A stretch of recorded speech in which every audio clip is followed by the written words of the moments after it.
So I'm getting ready to change the oil on my 115 horsepower Mercury Outboard, my pontoon boat. This happens to be 2016, so I'm going to show you what's involved with changing the oil on this motor.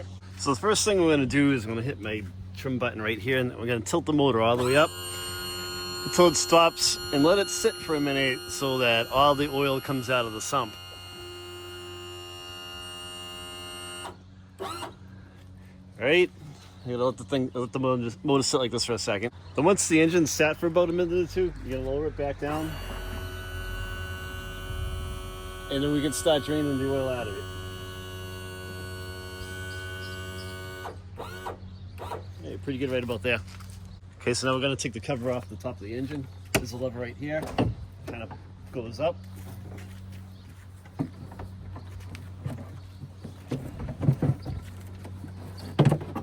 Take it all the way off. Just gonna loosen the oil cap right here. Just crack it loose to let some air in there. Just kind of let it sit on top so nothing falls down in there. So before we begin, I got a quote from my local marina to change the oil in this outboard, and it was around like $350 to $360, which is crazy. This isn't that hard to do, so if you're mechanically inclined, this is easy for you to do. So what I did do is I got together with the dealership, and we got an oil filter and some Mercury oil, and the oil filter number on the top. For my 2016, I matched it with the serial number. The dealership grabbed the serial number from me for my motor, and that was it right there. It's 35-8M01-1628-90-29. And I'll put a link in the description of this video to some of the stuff. I've got some Mercury 4-stroke 2030 oil. Resources that I've researched, it said it takes about 5.3. Dealership said about the same, so it's about 5.5 quarts of oil. And it's good. Let's get to it. We'll drain this oil out of this engine. Okay, so the socket setup I'm going to use is a 5/8 deep socket on a ratchet. And here is the fill, the drain plug right here. They need to loosen up. I've also got a piece of drain hose that'll slip over the snipple sticking out once we have it cracked loose. And this one's a little bit larger. I couldn't find, it takes a 7/16.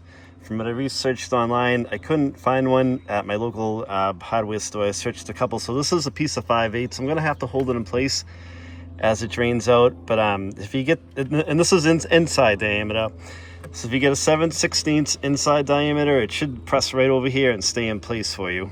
Okay, so I have my oil pan on the ground in place, and I have my 5/8 socket and my wrench. It's gonna break this free, the drain plug free.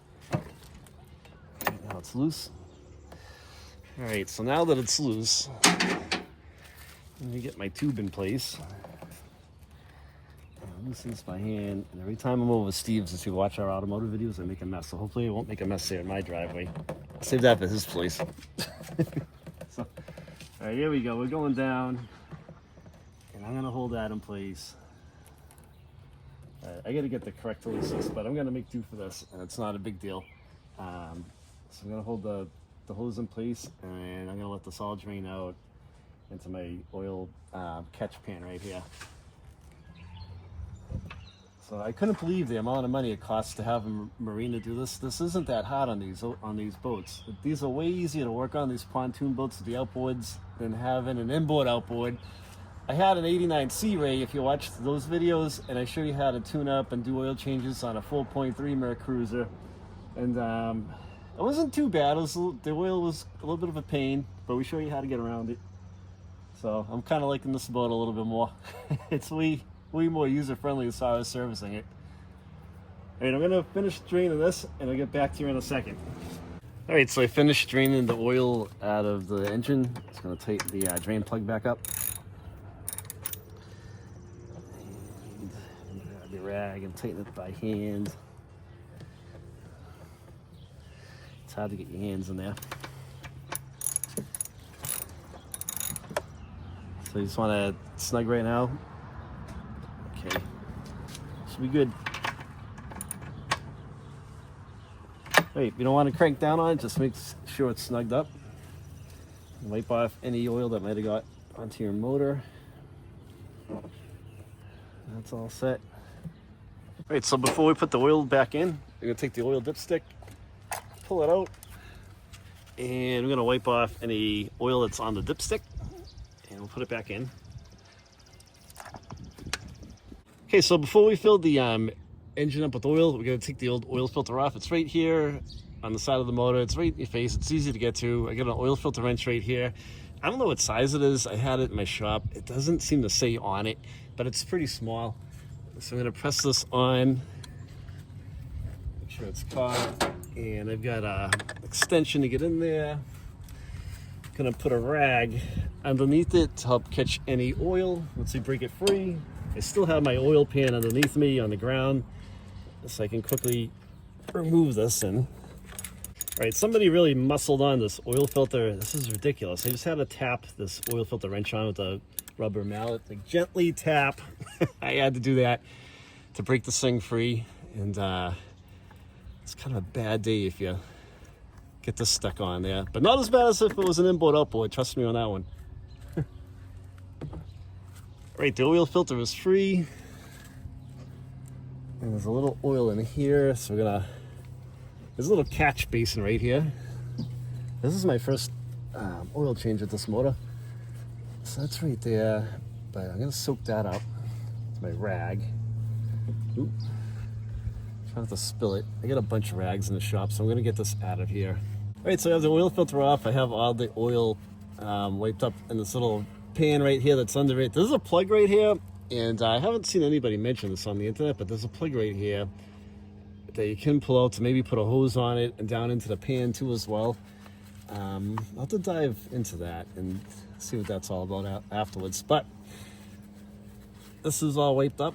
I wipe up the housing that the oil filter was on, and let's go get a new oil filter. All right, so mine has a plastic seal over it. I'm gonna take that seal off. So I have my new oil filter. Two things on the oil filter. Make sure that the old gasket isn't on the housing right here, and that it came off with the old filter, because you don't want to get a leak. On the new oil filter, take some new oil and put a skim coat of oil around the brand new seal. This will help you to be able to crack the oil filter loose next time you have to do an oil change on your engine. So just twist it on, get it caught by hand, crank it on pretty good. And then I like to take my oil filter wrench and just do a quarter turn beyond hand tight, and that's all you need. You don't need to crank down on it, because the guy who did this last did do that, and it was a pain to break the oil filter free, but it shouldn't be that much of a challenge. Okay, before you put new oil in the engine, take your dipstick, pull it out, wipe any oil off of the dipstick, and put it back in your dipstick hole tube. Make sure it seats down, and we're gonna fill the engine up with oil. It should take about 5.3 to 5.5 quarts of oil. That's what I'm being told on this motor. Okay, so I'm gonna take my oil filter cap off, filler cap rather, place up here, and have a clean funnel. Make sure you have a nice clean funnel. You can put it right in the hole. And then we're gonna fill it up with 5 quarts, and I'm gonna take a reading, and it'll probably take another half. Okay, so I'm gonna get this filled up, and I'll be back here in a minute. Okay, so I have 5.5 quarts of oil in it, and I'm gonna put my oil filter cap back on.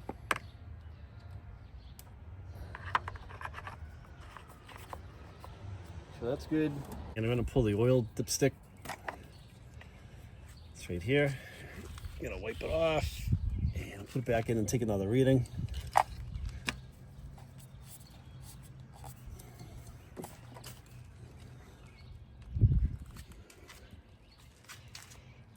And it's probably hard to see because the oil's so clean, but we're right about there. So we're like almost at the top of the cross hatch section, and that's where we want to be. We're happy with that. Put your oil filter, your dipstick back in. There you go. And then you can put the top of your engine cover back on. That's all there really is to doing an oil change on these. It's pretty easy. It's way, way, way easier than my 4.3 Mercury was, my inboard outboard. It took me 15 minutes to crack the filter on that thing on a good day. It was a pain, but this is so simple. That's how you do it. If you guys have any questions, leave a comment on the video, and I'll reply back to another one of our viewers as well. Hope you enjoyed it, and I'll have some more great boat videos coming up pretty soon for you guys. Take it easy.